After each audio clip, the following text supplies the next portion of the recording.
प्रेरित 14। इकनियरे से घटनार पुनरावृत्ति है।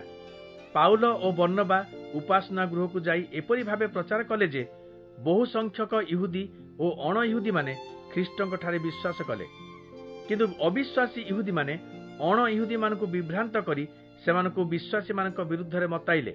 तथापि प्रेरित शिष्य माने प्रभुଙ୍କ विषय दृढ़ भाव प्रचार करी अनेक दिन सेठारे रहिले। अलौकिक कार्य और आश्चर्य कर्म मान साधन करने द्वारा सेमाने प्रमाण कले जे ईश्वरଙ୍କ दया विषय सेमानकर प्रचारित वार्ता वास्तविक सत्य। नगरर लोक माने दुई दल विभक्त हेले। सेमानक मध्यरु केते जण इहुदी मानकु और आउ केतेक प्रेरित शिष्य मानकु समर्थन कले। तापरे केतेक अण इहुदी और इहुदी माने सेमानक नेता मानक सहित एकजुट होई प्रेरित शिष्य मानक प्रति दुर्व्यवहार करिवा पई और सेमानकु प्रस्तराघात करी मारी देबा पई स्थिर कले।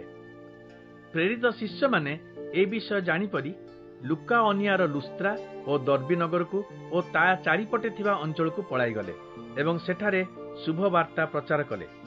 लुस्त्रारे जणे जन्मरु खंज लोक थिला, से आदौ चली पारु नथिला।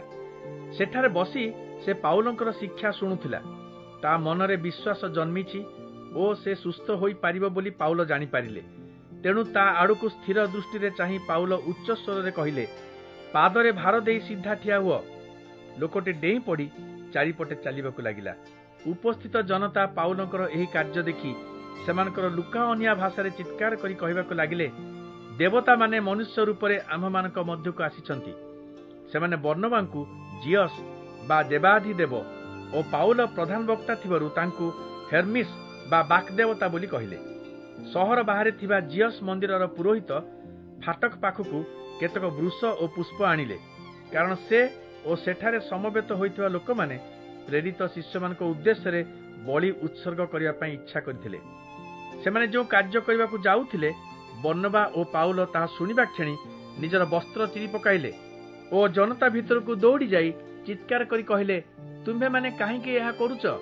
आमे तुम परी मनुष्य मात्र। तुम निकटरे शुभ वार्ता प्रचार करिबा पई और एही असार विषय ठारू निवृत्त होई आकाश पृथ्वी और तन्मध्यस्थ समस्त वस्तुर सृष्टिकर्ता जीवंत ईश्वर प्रति तुम मानकु आकृष्ट करिबा पई आमे एठाकु आसीअछु।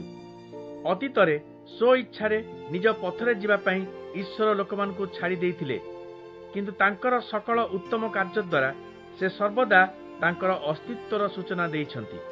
से आकाशरु वृष्टि और उपयुक्त समय फसल दियंती, खाद्य जोगांती और आनंदरे तुम हृदय पूर्ण करंती। एही सब कथा कही प्रेरित शिष्य माने कौनसी मते बलि उत्सर्ग करिबारु सेमानकु निवृत्त कले। फिसिदियार आंटिओख और इकनियरु केतक इहुदी आसिथिले। सेमाने जनता को मताई पाउलंकु प्रस्तराघात कले और तांको मृत बोली भाबी सहर बाहर को घोषारी नेले। किंतु शिष्य माने आसी तांको चारिपटे घेरी ठिया हेबा परे से उठी सहर को फेरी गले। ता परदिन से ओ बर्नबा दर्बी को गले। पाउल और बर्नबा दर्बी रे शुभ वार्ता प्रचार करी अनेक शिष्यों को लाभ कले। तापरे सेमाने लुस्त्रा, दर्बी, इकनिय और फिसिदियार आंटिओख को फेरी गले। सेमाने विश्वासी मानकु निज विश्वास रे दृढ़ रहिबा पई उत्साहित कले। सेमाने शिक्षा दे कहिले, ईश्वरଙ୍କ राज्य रे प्रवेश करिबा पई आमको बहु दुख कष्ट मध्य देई गति करिबाकु हेबो। प्रत्येक मंडली रे सेमाने हस्तार्पण करी मंडलीर वयोज्येष्ठ नेता मानकु नियुक्त कले और जो प्रभुଙ୍କ ठारे सेमाने विश्वास स्थापन करिथिले प्रार्थना और उपवास सहित सेमानकु सेही प्रभुଙ୍କ निकटरे समर्पण कले। पिसिदिया देई सेमाने पाम्फिलिया को आसिले। सेठारे पर्गारे प्रचार करी आतालिया को गले। सेठारु सेमाने जलपथरे आंटिओख को फेरी आसिले।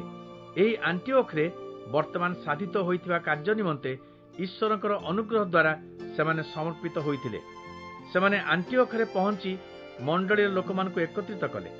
ईश्वर सेमानक प्रति जहा सब करिथिले ओ अण इहुदी मानकर विश्वास पई किपरि पथ उन्मुक्त करिथिले से सबु सेमानकु जणाइले। सेठारे विश्वासी मानक सहित से अनेक दिन रहिले।